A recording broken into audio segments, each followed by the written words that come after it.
दोस्त थे उनको टेलीफोन करके धमकाया गया था कि बोल दो बाकी जो नेता हैं वैसा जैसा नेतागिरी करते हैं ये भी वैसा ही नेतागिरी करे तो ठीक है, हम लोग भी कोऑपरेट करेंगे।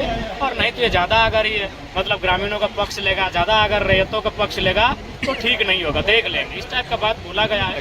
देखिए डुमरी तय हो चुका है और हमारी जो भी कमेटी के सदस्य हैं उन्होंने भी साफ कह दिया है कि डुमरी आपको लड़ना है।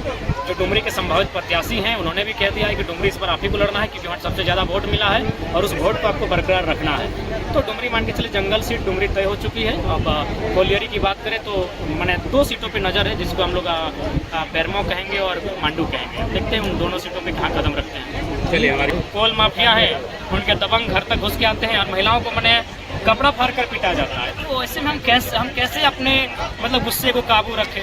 देखिए रोज मर मर के जीने से अच्छा है कि एक बार मर जाए। या तो ये हमारे जमीन उनकी हो जाएगी या फिर अगर हम लोग जिंदा रहेंगे तो सम्मान के साथ रहेंगे। देखिए जो भी कोलियरी क्षेत्र है, मेरा ये भाषण केवल कोलियरी क्षेत्र में ही होता है क्योंकि बहुत खराब लगता है, बहुत पीड़ा होती है कि हम लोग इस देश की उन्नति के लिए क्या नहीं दिए, अपना गांव दे दिए, अपनी जमीन दे दिए, फिर भी आज क्या होता है वहाँ पे झारखंड को निर्णायक लड़ाई लड़नी चाहिए। ऐसे तो हम मर ही रहे हैं। हाल ही फिलहाल एक लड़का कैंसर से मर गया प्रदूषण से, लेकिन प्रदूषण का अभी तक नियंत्रण नहीं हुआ क्योंकि वे लोग नेताओं को फाइनेंस करते हैं। देखिए रोज मर मर के जीने से अच्छा है कि एक बार मर जाए। या तो ये हमारे जमीन उनकी हो जाएगी या फिर अगर हम लोग जिंदा रहेंगे तो सम्मान के साथ रहेंगे। देखिए जो भी कोलियरी क्षेत्र है, मेरा ये भाषण केवल कोलियरी क्षेत्र में ही होता है क्योंकि बहुत खराब लगता है, बहुत पीड़ा होती है कि हम लोग इस देश की उन्नति के लिए क्या नहीं दिए, अपना गांव दे दिए, अपनी जमीन दे दिए, फिर भी आज क्या होता है वहाँ पे प्रदूषण की मार हम झेलते हैं, प्रदूषण से बीमार हम होते हैं। और रोजगार की अगर बात करें तो हम लोग मतलब धक्के मार के लात मार के भगा दिए जाते हैं। तो इसीलिए अब ये मार के जीने से अच्छा है कि एक बार निर्णायक लड़ाई लड़े, मर जाए, अगर आने वाली पीढ़ी तो सम्मान के साथ रहेंगे। लेकिन एक पढ़े लिखे नौजवान को और एक पब्लिक फिगर को क्या इस तरह की बातें करनी चाहिए? नहीं, बिल्कुल मेरा भी मानना है इस तरह की बातें शोभनीय नहीं है, मैं स्वयं मानता हूँ। लेकिन 2 वर्षों से जो अन्याय और मैंने जो देखा बताइए झरिया में जबरदस्ती हमारे गाँव में हमारी आंगन में जाके वो भी डंप किया जा रहा है। जब महिलाओं ने विरोध किया तो जो कोल माफिया है उनके दबंग घर तक घुस के आते हैं और महिलाओं को मैंने कपड़ा फाड़ कर पीटा जाता है। तो ऐसे में हम कैसे अपने मतलब गुस्से को काबू रखें। हमें भी आस्था है इस लोकतांत्रिक देश में, लेकिन ये लोकतांत्रिक देश पूंजीपतियों के सामने चुप हो क्यों हो जाता है? ये लोकतांत्रिक देश वहाँ मौन क्यों हो जाता है, उनका कद छूटा हो जाता है? नहीं बताइए, आज यही मामला एक नीरज नाम का लड़का कैंसर से मर जाता है और आज भी वो प्रदूषण के मानकों का बिल्कुल ख्याल नहीं रखते हुए काम चल ही रहा है।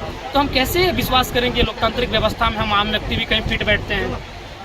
आपने एक बड़ी दुखद बात कही, आपत्तिजनक, आपको आशंका है कि आपके साथ कुछ अनहोनी हो सकता है? हमारे दोस्त थे उनको टेलीफोन करके धमकाया गया था कि बोल दो बाकी जो नेता हैं वैसा जैसा नेतागिरी करते हैं ये भी वैसा ही नेतागिरी करे तो ठीक है, हम लोग भी कोऑपरेट करेंगे। और नहीं तो ये ज़्यादा अगर ये मतलब ग्रामीणों का पक्ष लेगा, ज़्यादा अगर रैयतों का पक्ष लेगा तो ठीक नहीं होगा, देख लेंगे, इस टाइप का बात बोला गया है। हमारे दोस्त सामने है, विराट सामने, आप पूछ लीजिए उनसे। आपने प्रशासन को, पुलिस को इसकी सूचना दी?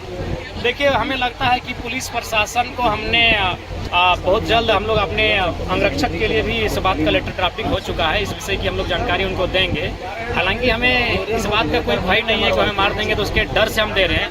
लेकिन चूंकि एक सिस्टम है, रहना जरूरी है, लोकतांत्रिक देश है, इसीलिए देंगे और उसके लिए हम लोग तैयारी कर चुके हैं। अभी आप बता रहे थे आप एक जंगल क्षेत्र से और एक खनन वाले क्षेत्र से चुनाव लड़ेंगे, कहाँ चुनाव लड़ने का फैसला किया? देखिए डुमरी तय हो चुका है और हमारी जो भी कमेटी के सदस्य हैं उन्होंने भी साफ कह दिया है कि डुमरी आपको लड़ना है।